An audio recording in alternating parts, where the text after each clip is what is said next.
It's time for Kit Kat 1, 2, 3. Kit Kat 1, 2, 3. Kit Kat 1, 2, 3. Yay!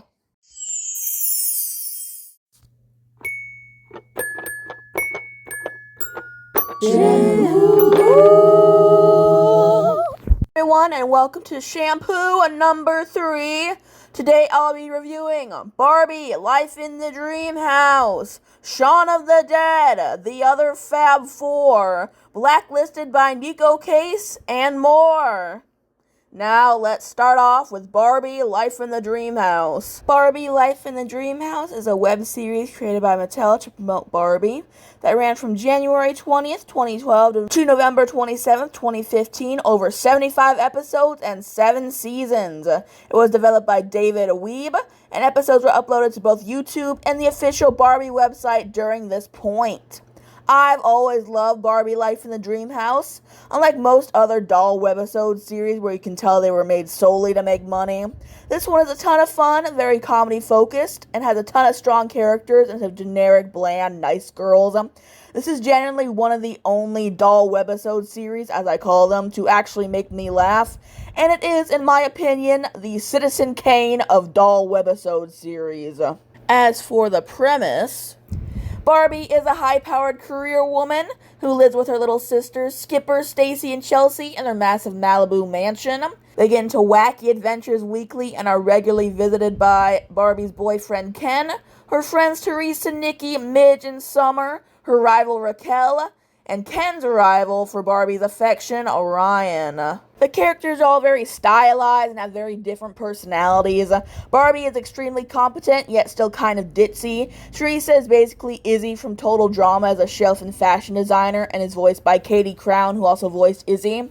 Raquel is the typical dramatic rival of Barbie, who's also hilarious, and Chelsea is a high-rolling stuffed animal lover. The gimmick of making all the characters actual dolls instead of people is also a pretty good choice. Some good comedy coming from the fact that Midge, being from the 50s, can't bend as well as the other characters. How none of them can ever cut their hair because it never grows back. How the whole world is made of polyvinyl chloride, which also comes up in a throwaway moment in another show I'll review in a couple weeks. It doesn't really mean anything there, but my ears perked up when I heard it. Most of the episodes are very short, at only 3 minutes, but there are a couple of specials that run from 11 to 22 minutes long, all of which are very funny as well. My favorite webisode of the bunch would have to be Doll vs. Dessert, where Barbie and Teresa, along with Raquel and Ryan, compete on a baking show, because I love episodes about food and reality shows, and it was funny. And my favorite long episode has to be The Amaze Chase, because I love that every character gets a part in it. Especially my favorite character, the stuck in the 50s, bland as cardboard Midge. It reminds me that I should rewatch The Amazing Race one day. The best season in general to me will always be the first one, although I think Barbie and her sisters' best fashions definitely come later in the series, probably in season 4. Some of my other favorite webisodes include Happy Birthday Chelsea from season 1, A Spooky Sleepover from season 3, Let's Make a Doll also from season 3, and Occupational Hazards also from season 3. I also love the Perf Pool Party special from season 5, and the Sisters Fun Day special with Fifth Harmony in the 7th season is what I use as my perfect series finale in my watch-throughs whenever I feel the urge to rewatch the series. My least favorite would have to be Happy Bath Day to You while the pets have to get their baths, purely because it's just kind of boring and not really funny. But, you know, it's a good showcase for the pets at least, so why not? The rivalries between Barbie and Raquel and Ken and Ryan are my favorite part of the show, although I think they show up the right number of times to not be annoying. I also love the family plots with Barbie and her sisters getting into wacky shenanigans, like Chelsea buying an indoor dolphin aquarium and them getting loose, or Stacy trying to earn her camping badge and befriending a bear, the usual family moments like those. My absolute favorite performance from the show will always be Katie Crown as Teresa, although both Haviland Stillwell as Raquel and Kate Higgins as Barbie herself also pull off really great performances. Kate Higgins is definitely my second favorite Barbie out of all the many voice actors and physical ones, including Margot Robbie. Her comedic timing is incredible and makes Barbie feel somehow both relatable and unachievable at the same time. Later incarnations will try and make Barbie completely down to earth and relatable. And while I don't dislike that, I love the ultimate career woman that Barbie is in Life in the Dreamhouse with like 78 jobs. She's president, she's mayor, she's ambassador, she's everything. Fortune cookie writer. I just love that aspect to her in this show. However, the only thing that I really dislike about Life in the Dreamhouse is how Mattel canceled this. I will always hate Mattel for the way they canceled this. Throwing up the last episode on a random day without uploading 2 other episodes that would eventually get leaked in 2023, and never posting anything on both Barbie.com or YouTube about the series ever again, and moving on to the Barbie vlog series. I fucking loved waiting for these to come out as a kid, and they stopped without a word. Then to add insult to injury, they straight up deleted all the original uploads of the series on the YouTube channel. So the only way to watch it now is either on Netflix, which doesn't have the full series, or random uploads on YouTube, which aren't even in 1080p. Fuck you, Mattel. I want Life in the Dreamhouse, perfect quality, HD, 2140K, whatever the fuck you call it. I love this show. Overall, I hope that I proved that Barbie Life in the Dreamhouse is a great show that everyone should watch whether you like Barbie or not. Really, I don't care. I like it, and I wanted to talk about it. If you're also a Dreamhouse stan, why don't you fucking smash that like button, baby? And if you don't, maybe you'll like this next review more. Sunday, her clothes are totally awesome. Her friends are like amazing. Give me a quick sec to grab some frou-frou and we can bounce. And hello, Barbie has the Dreamhouse. With 2, count 'em, 2 elevators! But will this house of dreams turn into a house of screams? I'm trapped! Don't miss Barbie and her friends in a brand new special, Barbie Life in the Dreamhouse. I bet it's gonna be perfect. Sunday at 12, only on Nick. Now it's time for the book review. Today I'm doing 2 different books. One digital and one physical. So let's start with the digital book first. And today it is Voice Versa by Billy West. Yes, the voice actor. This is the first digital book I'll be reviewing for this series. Sorry for not having a physical copy, but I wanted this the day it came out. I didn't want to wait for it to ship. Anyway, I was not particularly ready for how sad this book was going to be. West had an absolutely terrible childhood. I'd heard of that before I read the book, but the ways that he was traumatized as a child were incredibly brutal and a bit hard to read at parts. I also knew that he was a bit of a cokehead before Doug and Ren and Stimpy took off, but to read the extent of the shit he got up to was also really surprising. I also don't know how he could put up working with Howard Stern for as long as he did, that old piece of shit. I particularly liked the parts contrasting Doug with Ren and Stimpy, which confirmed what I always suspected, that Doug was perfectly pleasant to work on compared to John K's pervy hand-controlling everything in Ren and Stimpy. Overall, this is not really a story about his work, which is incredibly extensive, but of his life before that, which I completely understand. A ton of bad shit happened to him. And honestly, he did a ton of bad shit as well. Nothing like rape or murder. I think he was high for at least like 5 years straight. I also like how he brought up his work in more obscure shows like Detention and Project Geeker, which I know of but have never watched before, so sorry. This was a really heavy read in a way I wasn't really expecting, although I think that makes it a bit better than the average voice actor's autobiography, let's be real. West's writing style is also perfectly fine. Not flash and has more than a few political references, but easy to read, although you might want to take a break after reading some of the heavier chapters. Overall, it's really interesting to read. I've loved Billy West's work besides the Howard Stern show for a long time. It's interesting to read him tell his life story. No, I didn't listen to it. I hate audiobooks. And then here's the physical book that I'll be reviewing today, which is The Other Fab Four by Mary McGlory and Sylvia Saunders. This was once again a pretty good book. Always like an autobiography, and this was presumably written by the 2 surviving members of the Liverbirds, basically the female equivalent to the Beatles back in the 60s. John Lennon was a big prick to them. The two women, Mary McGlory and Sylvia Saunders, have really nice energy around them, enjoying the good old days, but also acknowledging how much it kind of sucked to be a woman in a band in the 60s, where pretty much no one took them seriously. This book was written a few years after the two were interviewed for the New York Times' YouTube page, and having watched that when it originally came out, there isn't a ton of new information in the book that didn't come from the original video. The other two members, Valerie Gell and Pamela Birch, had pretty tragic lives and died relatively young, at least in Birch's case, and therefore they unfortunately don't get a lot of focus in comparison to the two alive members. I would have liked to hear more about their lives as well, but they're not around to tell their stories anymore, so overall, I'm always interested in women's stories in music, and rock music specifically, especially in a time like the 60s where women were supposed to be baby makers and shut up about wanting a better life. I hope that McGlory and Saunders have many good years ahead of them, and it was nice to read their life story. Now on to the next segment. Hello and welcome to the magazine review. Today I'll be reviewing Spin Magazine, issue September 2010. Spin Magazine to me is always kind of hit or miss. There's a ton of good reviews of albums that were out at the time. Google's archive of Spin stops at around April 2012 and starts at 1985. And a ton of good interviews with some of my favorite musicians, especially in this issue, which interviews one of my favorite bands, Soundgarden. But the ads are obviously focused at 19 to 30-year-old men, and it's a crapshoot if they're going to be regular men stuff like alcohol or watches or whatever, or straight up tits out misogyny. Luckily, this issue doesn't have any of the gross ads or interviews that make me stop reading other issues of Spin. This one includes interviews with Soundgarden, as I said before, the front woman of another band I like, Taylor Momsen of the Pretty Reckless, and actually one of my favorite actresses, which is Drew Barrymore. I also love all the concert shots that are usually slotted at the beginning of the magazine. There's some good ones of Gorillaz, and also a duo I've never heard of before, Matt and Kim. The In My Room interviews in Spin are probably my favorite feature of the magazine, with musicians showing off what's in a specific room of their house. I love interior design and seeing how other people decorate their houses because I'm both nosy and a hoarder. I like people talking about their lives, so it's a win-win.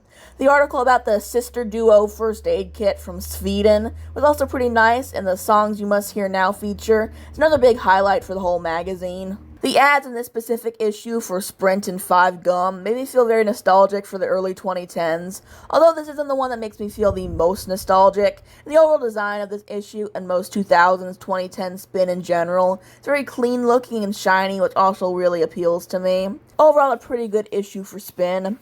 I don't really have any complaints about this one.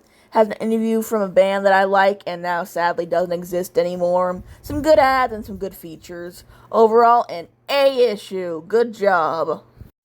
Alrighty, it's time for the movie review now. I've decided to review Shaun of the Dead from 2007 for this episode of Shampoo. Now, I thought this movie was pretty fun. My mom used to watch it a bunch when I was a kid, and I had little to no interest in it throughout most of my life. But I heard that Reese Shearsmith from the League of Gentlemen was in it, so I finally decided to watch it. Overall, I had a pretty good time. It was pretty funny. It was edited very nicely, had a good soundtrack and some good action. It could have been more violent. Oh, it was pretty fun when David died. And it was very British, which was either good or bad, depending on how you look at it.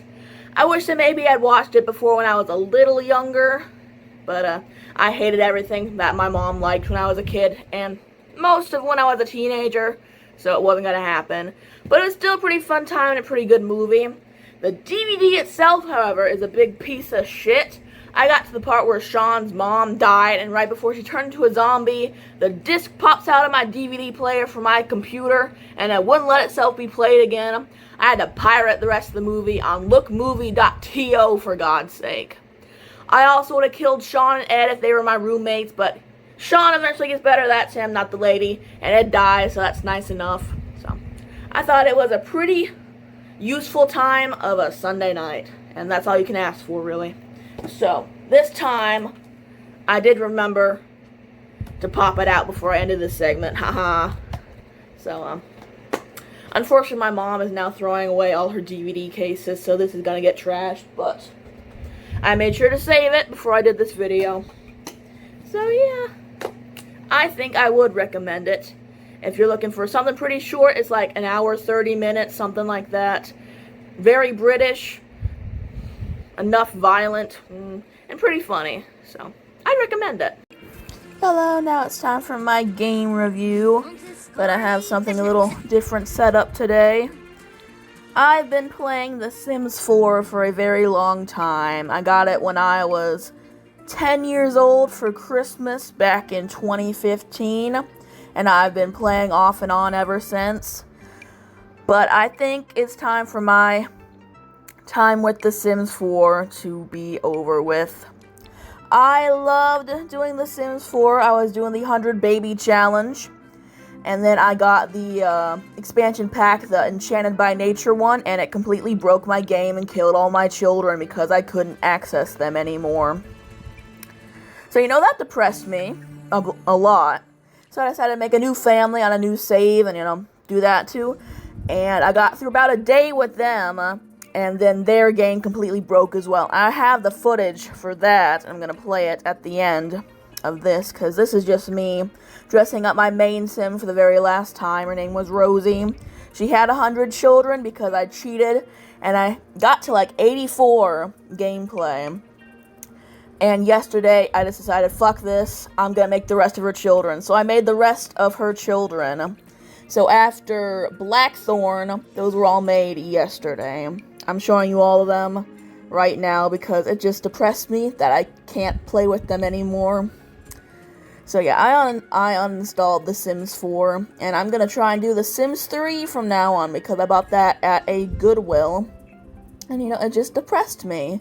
You know, I've been with them for so long. And yeah, it's just completely gone now. I can't get into it. I could get into Create a Sim at least. I couldn't even do that on their save before. But now I can, so I'm happy that I was able to, you know, see Rosie again before I got rid of all of them. But yeah, this is gonna be the end of the road for me in The Sims 4. My favorite expansion overall will be the Cats and Dogs one. I like the world of Brindleton Bay. I like the cats and dogs, even though I never got to do one because I had kids in the fucking house. But, you know, I did get to have some with her children as they grew up, so that was nice. I like Growing Together. I like the Milestones. I didn't have that one for too long. I did like Growing Together. I love Get to Work because I love the birth certificates and the doctor job and all that. I also did like Get Famous. A lot of people don't like Get Famous. I like that one. I loved the Create a Sim items in high school years. I use them the most out of any other pack. I love the ones for cottage living too. I did not really like the island living pack. I did like the World of Solani. But besides that, I just kind of, it's okay. And I guess the Life and Death one was also pretty nice, but overall didn't do much with the gameplay. And I guess my least favorite would be Enchanted by Nature because it killed my game. So yeah, first one I ever got was Get Together. I love City Living too. I forgot about that. I love the food stand gimmick. Although a lot of people, you know, they have problems with The Sims 4. They have this and that, whatever. I stood by them until, you know, my game died. But yeah, I really like The Sims 4. I know a lot of people are pretty negative about The Sims 4, but I always liked it. And now I don't. So, yeah, I just miss my Sims. And yeah, I hope that you enjoy me looking through all my pictures here, because I took a ton of them. Because I'd done this twice before, and my games died because my computer died. That was the problem there. But this time, I actually moved computers, and they came with me. Until, you know. But yeah, so I took a ton of pictures, so you're looking at all of them now. Because, you know, they were my family. You know, I played with them for 2 years, and then everything got fucked up. So, if I were to give The Sims 4 rating, it'd have to be a 7, because, you know, it was never the best with gameplay, you know. Took really long to load. The babies and infants and toddlers sucked to play with because they were always so needy. So I always had to get the MCCC, whatever that was, so I could just make them happy. Because once, actually, I forgot to feed one of the kids, and I just took it. Sims Protection Services just killed my child, so that sucked, and I made sure that it would never happen again. You know, it was annoying as hell. No, I didn't like infants or toddlers. But, yeah, so I'll see what they're like in The Sims 3, I guess, because that's what I'm gonna do now. Because, yeah, I miss my children. I miss Rosie. I did so much with her. I was trying to make her like a Renaissance sim, and that didn't happen either. Because I loved all the skills that you could do in it. Like, I maxed her out on painting, and writing, and gourmet cooking, and regular cooking, and baking, and photography. And I did good on jewelry making, too. Like, they were very creative. And I had a lot of fun doing that, but now it's just dead. So, 7 out of 10. It was fun, but, it made me sad. So, I hope that you enjoy looking through all the pictures of my family. It might be boring. I don't give a shit. I miss them. So, yep. That's my Sims family. They're all dead now. So, that's where I'll end this review, I guess. I'm gonna finish the end of the Google Doc, and then that's it. So, sad. On to the next segment. Now it's time for the EOS lip balm review. This will be of all the original flavors that came out back in 2012 and 2013. So, they're pretty expired. I made this segment so I could finally throw stuff away that is bad for me, because I needed a reason to do it or else I wouldn't. So, trying to stop hoarding, basically. So first off, we have pomegranate raspberry. Now, I didn't really care about this one much when they were actually making it. I'm not sure if they still do. I think they might, but I'm not sure. But I always thought it was just okay. So, it wasn't bad. It wasn't like my favorite, but it was fine. And as it aged, it got to smell kind of almost like nothing. It just kind of smelled like plastic, basically. So because of how much they degraded, basically, I'm going to do an original rating of how I thought of them when they actually smelled like something, and a now rating of what they smell like now. So my original rating would be like a B, and my now rating is a D- because it doesn't smell like anything. So yeah, that'll be my system for all of these, because now we're on to strawberry sorbet. This one is always fine. It's never been my favorite strawberry lip balm scent. My favorite of all time is strawberry lip smacker. I also like strawberry chapstick and strawberry Revo, but it's always been okay. But it's pretty much faded to the exact same, only plasticky smell that pomegranate raspberry now has. So I gave it pretty much the same rating. So B original and D- for now, because it doesn't smell like anything. Now on to one of my favorites of all time, which is summer fruit. I felt so bad when this one started to smell so nasty, because it smelled so good at first. It smelled like nectarines and like mangoes and papaya and stuff. Like, it smelled so good. It was my favorite one out of all the EOSs besides coconut milk, and now it just smells like cheap burning plastic, and it makes me so sad. It used to smell like steak sauce, so it got even worse, but it made me feel so. That's why I had to get rid of it, because I couldn't keep living with the knowledge that it used to smell so good, and now it just smells like nothing because it expired. So, original rating for this is an A+, and now it's an F because it makes me feel sad whenever I see it. Now, this is a medicated tangerine, the first ever medicated EOS, and this one hasn't really degraded over time. It's always had like a medicinal orangey scent, obviously, because that's what the name is. It's never smelled the best. It kind of smells like orange mixed with medicated chapstick, which has always been fine. And it still pretty much smells like that. So this one hasn't really changed over the years too much. So original rating would be like around a B, and now it's like a C, because it didn't change that much. You probably still shouldn't put it on your lips, but the smell has not changed that much.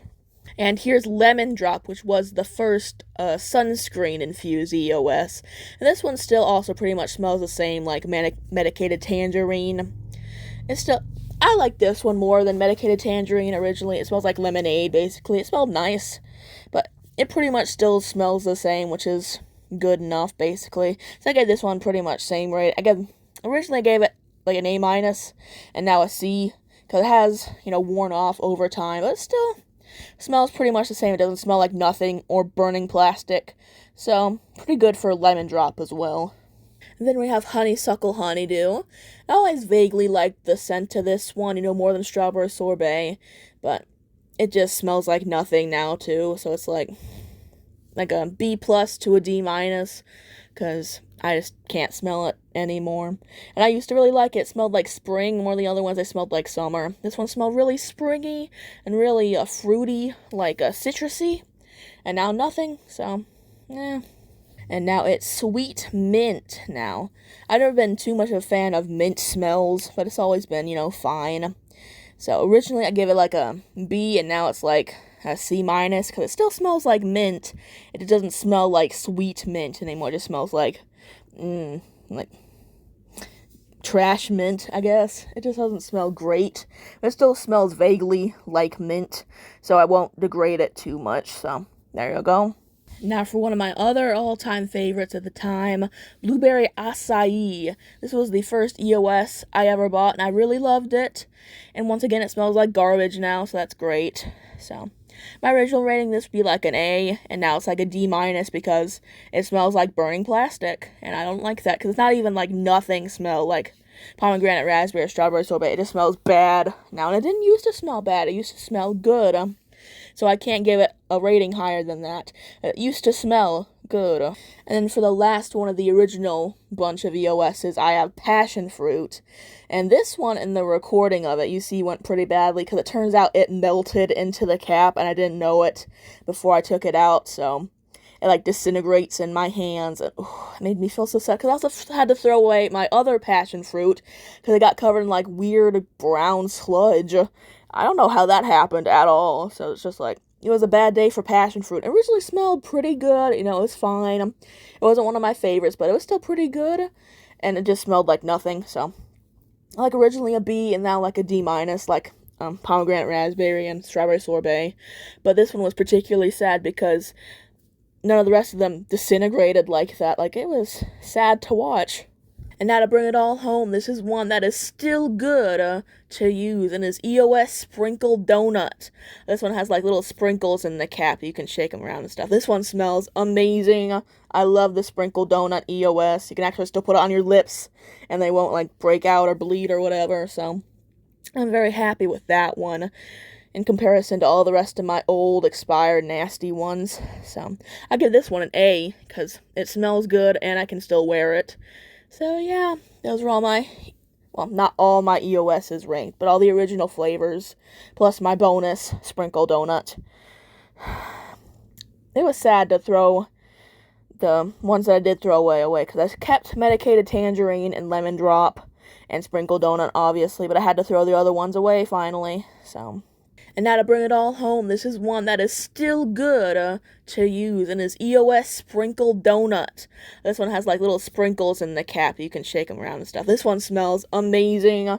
I love the Sprinkled Donut EOS. You can actually still put it on your lips, and they won't like break out or bleed or whatever. So I'm very happy with that one in comparison to all the rest of my old, expired, nasty ones. So I give this one an A, because it smells good and I can still wear it. So yeah, those were all my, well, not all my EOSs ranked, but all the original flavors, plus my bonus sprinkle donut. It was sad to throw the ones that I did throw away, because I kept medicated tangerine and lemon drop and sprinkle donut, obviously, but I had to throw the other ones away finally, so it was sad, yeah. Alright, hello everybody, here's another doll review from me, but it's going to be a little different. Instead of a doll, it's going to be a fashion pack review, because I got a naked doll, so I could put this on him. So we're going to see what it looks like on him. So this is the old fashion pack that I got a couple weeks ago. I went to the flea market place, and we're going to see what it looks like on an actual doll. This is 16 years old, so I think I will be keeping the box, but I'm going to take it out because the clothes already fell off him, so let's put this on this.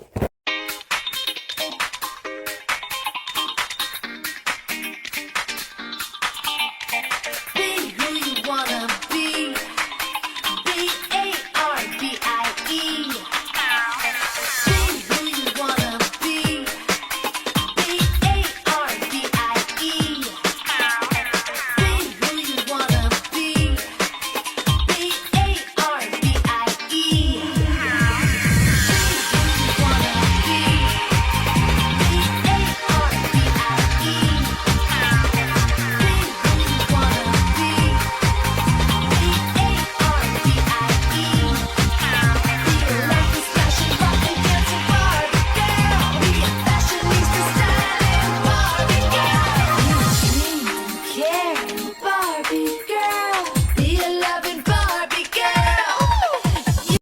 finally got the outfit on him. Here's what it looks like. Here's the back. Here's his casket ball. Unfortunately, he doesn't come with glasses, so he is stoning you right now, but, you know, that's just a price to pay, I suppose. So I still have the box. I am gonna keep it, because it is pretty old. So I am gonna keep the box in my collection. There we go. And then I also have this card it came with. So that's pretty cool too. So this was part of the first wave of fashion packs they ever released. So I had Frankie, Laguna, and Claudine. I never had any of these because there weren't, in my house, there were only a point for fashion packs. I just kept them in the original clothes. Thank God. So I never really had any. But now I'm old enough to pay for dolls to put them on. So that's pretty cool. And it's also nice that I found it in person 16 years later. So, yeah, the outfit is pretty nice. I wish it came with the glasses. But, you know, whatever, I guess. And, I have to keep this ball from, like, rolling away, I guess. But, yeah, pretty nice. It's a good doll. Well, I mean, I'm not really reviewing the doll, I'm reviewing the outfit. I like the outfit. It's very basic, but still nice. I like the shoes. You can't really get them all the way on his feet, but it's whatever. But, yeah, pretty nice outfit. And now I can add him to my collection. So that's pretty nice, isn't it? So I'll give this a thumbs up.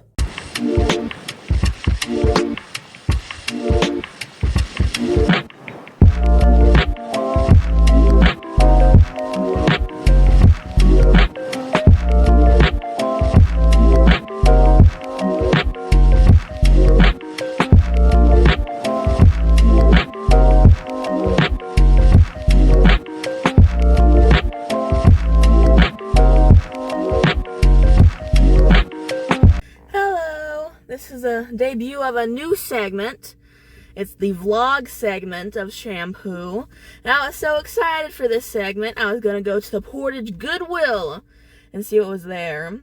And the day that I was going to do it, a big fat tornado hit my region and knocked all the power out. And we've been without power for 3 days now, so it's been awful. So, just going to tell you what life's been like since the storm, I guess. And I'll tell you, it's been shitty, it's been terrible. Our basement flooded, there's a bunch of water in it. It got into a bunch of stuff, but almost everything is fine, but it smells awful. We had to get a generator, we had to figure out how to set up a generator in 3 hours. We had to get our neighbors from across the street to help us get the generator out of my car. This is not my car, because yesterday, my car got the check engine light on it because I was using it to charge my phone in it because we don't have any fucking power. So, pretty epic. So this is my mom's car that I'm doing this in because we're at the hospital, not our house, charging all of our shit up because we don't have power still. We're hoping by the end of the day we'll get power. This is August 14th. August 14th. Power went out August 11th. Nothing. Everyone across the street from us has power. The Wolf Mansion has power. That is near us. I'm not telling you where exactly we are. But everywhere around us has power, but we do not. So, not been fun. We got the generator still going, but it's got to be filled up, so we were searching for gas stations all day on Wednesday. We ended up at a truck stop that only took cash, and we didn't have any cash on us because none of the ATMs are open. So, not fun. There are people currently working by the house, but they have no estimate of when it's going to get done. The only estimate we have is that all power will be restored next Friday. Today is regular Friday. Next Friday is when all of it's going to be on. So, I haven't had a shower in 4 days, and it fucking sucks. So that's been my week so far. I did most of the shampoo in advance because I thought it was going to be a normal week. Nothing interesting was going to happen. I was going to go to Goodwill. I was going to enjoy myself. I can go to the Valpo Goodwill, I guess. That never lost power. So that's epic, isn't it? So we don't have power, and it sucks. And it's supposed, hopefully, it'll come on today. The only other estimate is 90% of power will be on next Tuesday. And that's it. So that's what it's like living through a blackout. It fucking sucks. So if you're also in the Northwest Indiana region, this fucking sucks, doesn't it? Thank you. That's my vlog. This is right after the power got turned back on. Have anything to say, Mother? Woo! Woo! So beautiful with power.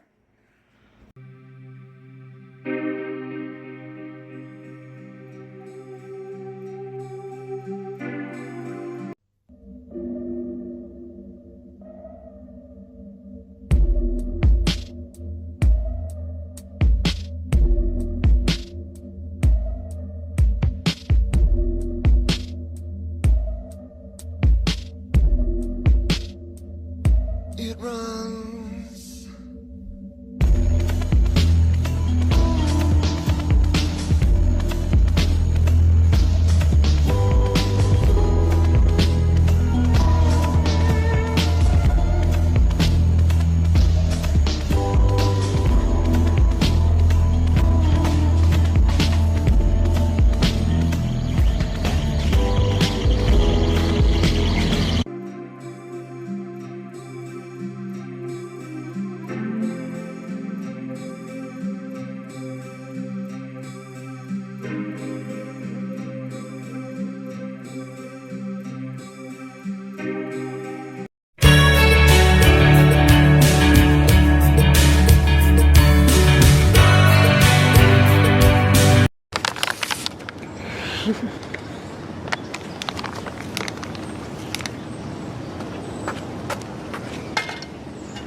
Respect the pouch! Respect it! Play Boing Boing Betty at respectthepouch.com.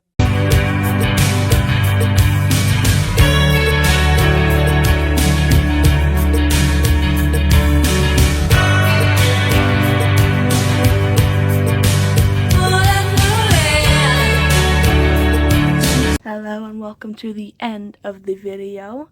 It is the album review, and today I'll be reviewing Neko Case's Blacklisted.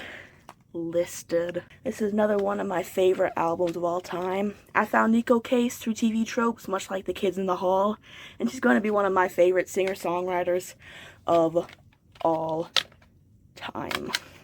Her voice is very strong and powerful and vaguely southern despite growing up in the Pacific Northwest. The instrumentation on this album is also very strong and the lyricism is incredibly melancholic and vivid.